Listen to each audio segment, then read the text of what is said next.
સુરતમાં textile મિલમાં drum ફાટતા 2 લોકોના મોત થયા। 22 કામદારોની ઈજા પહોંચતા સારવાર માટે ખસેડાયા। 6 કલાકની જહેમત બાદ ફાયર વિભાગે આગ પર કાબૂ મેળવ્યો। પલસાણા જોડવાની મિલમાં ડ્રમ ફાટ્યાની ઘટના બની હતી। હાલ કુલિંગની કામગીરી શરૂ કરવામાં આવી છે।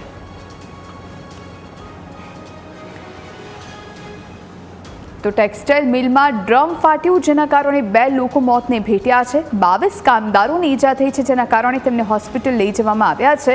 અચાનકથી આ ડ્રમ ફાટ્યું, કયા કારણોસર ફાટ્યું એ જાણી શકાયું નથી, પરંતુ તુરંત ફાયર વિભાગને કોલ આપી દેવામાં આવ્યો અને તુરંત ફાયરની ટીમ ઘટના સ્થળ પર પહોંચી પાણીનો મારો ચલાવ્યો અને આગ પર કાબૂ મેળવવાના પ્રયત્ન શરૂ કર્યા હતા। જો કે 22 જેટલા કામદારોને ઈજા થતાં તેમને હોસ્પિટલ લઈ જવાયા છે।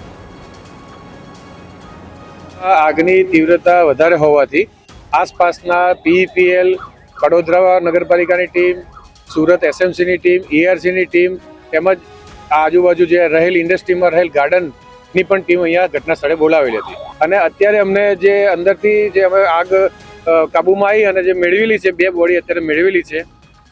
કેટલા લોકોનો રેસ્ક્યુ કરવામાં આવ્યો?